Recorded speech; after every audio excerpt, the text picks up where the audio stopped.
करोड़ को 4,500 करोड़ में 4.5 करोड़ में उन्होंने सेटल किया। अर्थात बड़े पैमाने पर उनके जो कर्जा था माफ किया, तमाम पूंजीपतियों का कर्जा माफ कर दिया और उनके सामान पर कोई जीएसटी नहीं है। उनका तेल, अडानी का तेल, अंबानी का तेल, उनको जीएसटी नहीं देना होता है। आप बाइक लेकर, अपना 4 व्हीलर लेकर पेट्रोल पंप पे तेल भराने जाते हैं तो आपको उसमें जीएसटी देना पड़ता। कापी किताब पर हमारे छोटे छोटे बच्चे जो स्कूल में पढ़ने जाने की तैयारी कर रहे हैं, उनकी पेंसिल पर, उनके स्लेट पर, उनकी कॉपी पर, उनके किताब पर जीएसटी देना पड़ता है। आपके कपड़े पर जीएसटी देना पड़ता है और हर तरीके से जीएसटी वो लगा दिए हैं। यहाँ तक कि मुर्दा के कफन पर भी भाजपा की सरकार ने जीएसटी लगाने का काम किया है।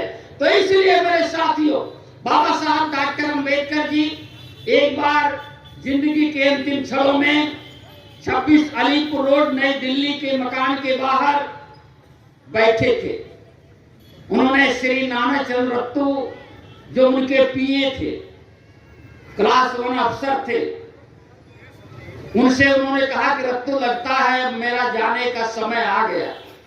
रत्तू साहब रोने लगे तो बाबा साहब ने कहा कि रत्तू मेरे लोगों को बताना, मैंने बेशुमार मुसीबतों को सह करके इस कारवां को यहाँ तक लाया हूँ। हमने अपने को कांग्रेस के हाथों बिकने नहीं दिया। हम कभी किसी के सामने हमने हाथ नहीं फैलाया। हमने बड़ा संघर्ष करके इस कारवां को यहाँ तक लाने का काम किया है। ये कारवां निरंतर आगे बढ़ते रहना चाहिए, किसी भी हालत में पीछे नहीं जाना चाहिए। रत्तू इस बात को बताना। रत्तू भी गंभीर हो गए। फिर बाबा साहब ने कहा रत्तू डॉक्टर अंबेडकर नहीं मरेगा। रत्तू साहब ने कहा कभी तो आप दूसरी बात कर रहे थे। उन्होंने कहा मैं कह रहा हूं डॉक्टर अंबेडकर नहीं मरेगा, लेकिन मेरे लोगों को बताना जब तक संविधान जिंदा रहेगा तब तक डॉक्टर अंबेडकर जिंदा रहेगा। इस बात को बताने का काम करना।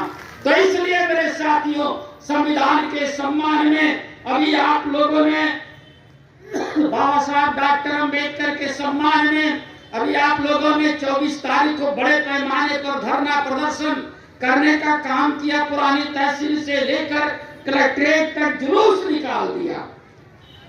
मेरे साथियों, जब भी ऐसे आयोजन हो, जब भी आदरणीय बहन जी का निर्देश मिले, सूचना अगर आपके कान तक पहुंच जाए तो आप अपना घर परिवार छोड़ करके पार्टी के आंदोलन में, कार्यक्रम में आने का काम करें। और आज ये जो भीड़ बड़े पैमाने पर यहाँ दिख रही है, ये किराए की भीड़ नहीं है, ये बहुजन समाज के लोगों की भीड़ है। हमारी माँ बहनें अपना घर छोड़ करके अपने बच्चों के साथ यहाँ आई हुई है और केवल बहन कुमारी मायावती जी के जन्मदिन की बधाई देने के लिए आई हुई है। और इतनी कड़ाके की सर्दी में दूसरे दल के लोगों को बड़ा उपकरण करना पड़ता, पैसा बांटना पड़ता, तब उनके कार्यक्रम में भीड़ इकट्ठा होती है।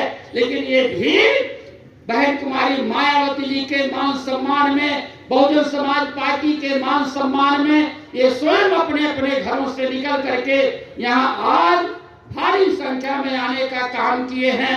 मैं अपने कार्यकर्ताओं, पदाधिकारियों, साथियों का, माताओं, बहनों का, नौजवानों का, तमाम लोगों का, आज तमाम लोग अपने विभिन्न दलों को छोड़ करके बहुजन समाज पार्टी की सदस्यता ग्रहण